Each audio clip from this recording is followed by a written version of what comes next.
It is now my great honor to get to share a little bit of holiday Torah with you.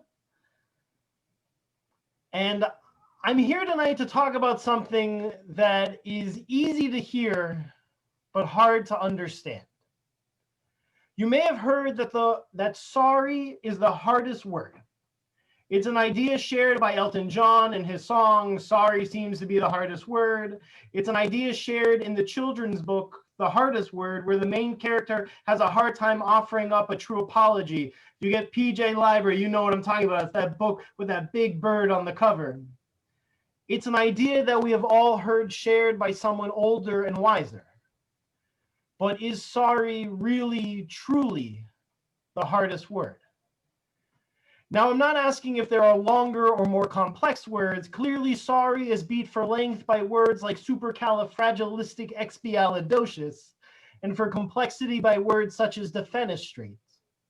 Rather, I'm asking, is there any word that is harder to get out of your gut and utter? We all know that the sorries I'm talking about are not the ones that roll off our tongues, not the ones that are akin to an excuse me, pardon me, I'm sorry, can I just get by?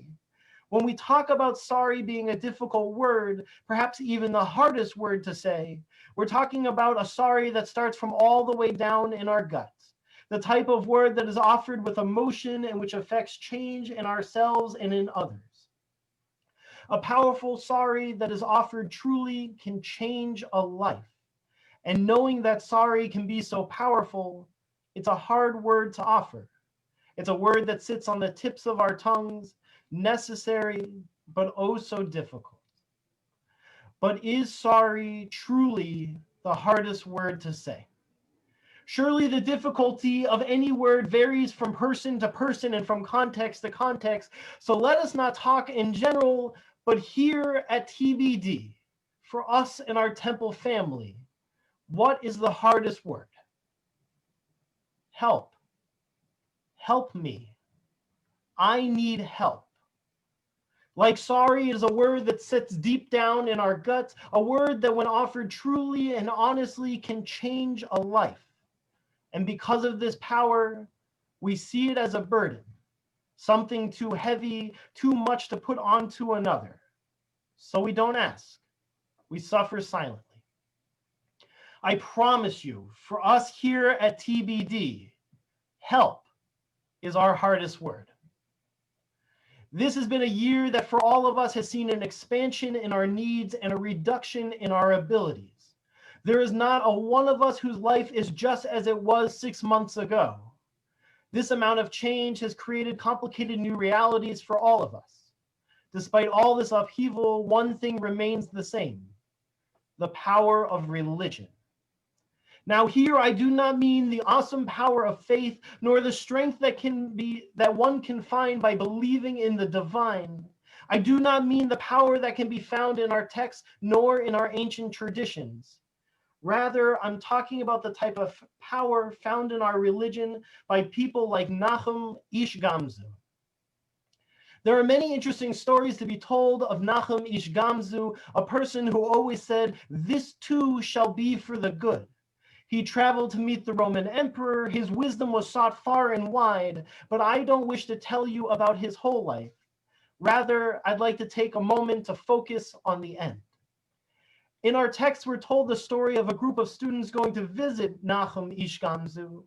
The students arrive at their teacher's house and find it and everything inside in bad straits, including their teacher.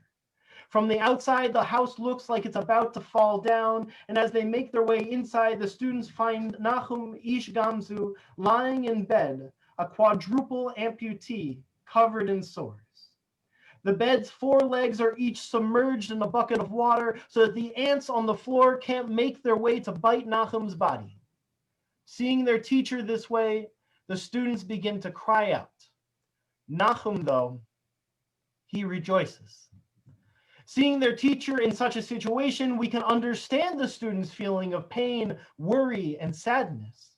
The building is about to fall down, and here they find their teacher in such pain, not even easily able to walk out of the building that may tumble at any moment. So why does Nachum rejoice? He has learned the power of asking for help. You see, Nachum didn't put his bed's 4 posts into buckets of water. His chevruta, his study partner, did. Little bugs biting at Nachum had always been a problem ever since he had lost his arms and legs. But it was a problem he always suffered with quietly. He thought to himself, who doesn't have something biting at them? We live in these small houses with dirt floors, little ants and bugs everywhere. Of course, everyone gets a bite here and there. I shouldn't complain. Of course, in part he was right. Everyone does get a little bite here and there from the bad in life, yet his friends could swat away these little annoyances. Nachum couldn't.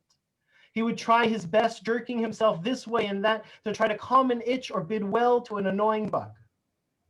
One day, Nachum was sitting with his chavruta, and as they were studying, Nachum was trying to rid himself of one particularly annoying bug that had taken to gnawing on and buzzing around his left ear. As he was jerking his head this way and that, trying his best to cope on his own, his chavruta stood up, walked over, and with one swift move, swatted the bug away. Nachum thanked his friend as they sat down, yet as they continued forward in their learning, it was clear to Nachum that something was wrong, that a cloud sat over his chavruta's soul. So Nachum asked, "What's wrong?" His chavruta responded, "How long were you prepared to jerk yourself around like that, trying to rid yourself of that fly? Why didn't you just ask for help?" Nachum was surprised. He had thought his chavruta's sour mood would have been caused by something at home, some issue at school, but it sounded as if his friend was upset with him. Nachum responded, "I'm sorry.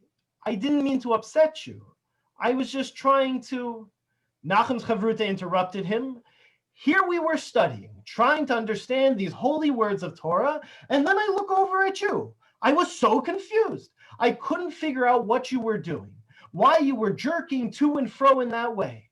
I thought perhaps that you were deep in thought, trying to work through the text. Then when you didn't stop, I started to worry.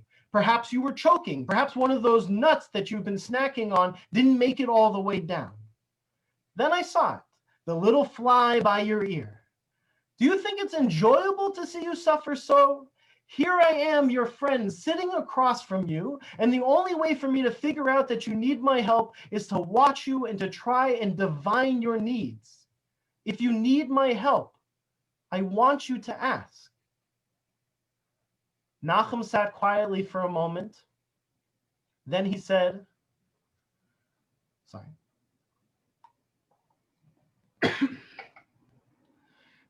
"I don't want to be a burden to you. I know everyone is bothered sometimes by a bug or two. I wanted to do it myself." Excuse me. Nachum, his chavruta, said exasperated, "When I have a fly biting at the middle of my back, I don't slam my back into a wall or drop myself to the floor and roll around. I ask my spouse if they see it, and then thwack, problem solved. Certainly I could be rid of the fly by myself. Dropping to the floor and rolling around is rather effective. But the look of horror on my spouse's face as I roll around hooting and hollering, them worrying, what's wrong? Am I going to be okay? It's not worth it. No, rather, Nachum, I walk over, sometimes I run, and I tell my spouse what is going on, and I ask for help. My friend, don't hurt me by asking me to watch you suffer, wondering what is wrong. Nachum, ease my soul and ask me for the help that you need." Hearing this, Nachum sat in silence. He had convinced himself all these years that when he suffered silently, when he tried to overcome it all by himself, that he was doing it for others, that he was trying to save them from the pain and trouble in his life. Suddenly he heard from his friend this: hiding your pain, trying to make it through on your own, it hurts me. It confuses me. I don't know what is wrong and why you don't need, why you don't ask for my help. It was in this moment that Nachum Ish Gamzu finally got it, finally understood the power that our religion offers us. It wasn't the power to pray and beseech God for divine help, nor was it the power to just zen out and not let the fly bother you. The power that our religion offered was a person, sitting in front of you, who sees you and can help you. Nachum and his chavruta sat there, and Nachum shared with his friend his problems. He told his chavruta about pains in his body and soul. His friend listened and placed a hand on his shoulder when Nachum shared a particularly hard detail. As Nachum shared his woes, there was much that his chavruta could only listen to and sympathize with. And then an idea. Nachum's chavruta knew how they could rid him of ants, at least in bed. The friend explained the idea that they would put the bed's posts into buckets of water so that the ants would not be able to make their way from the floor onto the mattress. Nachum's chavruta went out, gathered a few more people to help, and that night, Nachum slept soundly, not awoken by a single bite or scratch. So as the students gather in his home and see him lying in bed, why does Nachum rejoice while they stand in despair? He knows that here there is an opportunity for him to ask for help. He sees in their faces the face of his chavruta from all those years ago. Much is wrong in his life, and his students, they are worried. They are scared. They don't understand what is happening to him. He used to think that he would be strong and silent, that he would suffer alone. Now he knows that only serves to further worry and confuse others. So he shares. He tells them of his woes, and they listen. To some they offer sympathy, and to yet others they offer concrete solutions, taking him out of his home, rebuilding the walls to stand straight and tall. Nachum's power is not a faith in God, nor a willingness to let things go and not be bothered. Nachum is bothered. The itching and the buzzing fly are real. Nachum does not turn to God. Such prayers have never really seemed to work for him anyways. Instead, Nachum turns to his community, the people he learns and prays with, his chavruta and his students, and he asks for help. In doing so, he finds that everything is always for the good. My friends, how often have we allowed ourselves the same thoughts as Nachum? I don't want to be a burden. I know everyone is bothered sometimes by a bug or two. I want to do it myself. Why do we suffer so? And here, my TBD family, I must stop and call you out. I know many of you are thinking now, Rabbi, I'm sorry. You're right. I'm sorry I didn't ask for help. Stop it. No. Sorry is too easy. When you say sorry, you end the conversation. You say the fault lies with you, that you admit it, and that it would be nice if we could all just move on. Sorry is easy.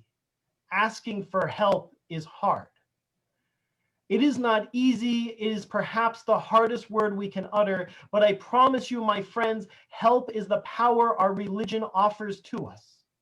As we gather together to pray, to study, as we gather for committee meetings and coffee connection, we are offered moments to turn to our community and ask for help. They will not be able to solve every problem. For some, they will just have to sit and offer a listening ear. For some, they will be able to offer concrete solutions. For all, though, they will offer a moment to reach out to another, to be seen by them, to explain to them what is going on, to ask for help. This is the power of our religion, of our people, of our community here at Temple Beth David. May we, in this time in particular, be like Nachum.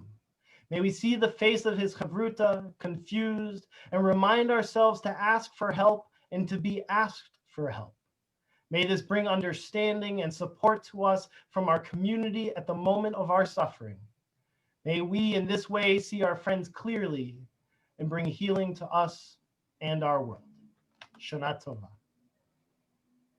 Shana Tova, Yasher Koach, Rabbi David. Thank you so much for that. Ruchatzi. So it is now time for us to turn.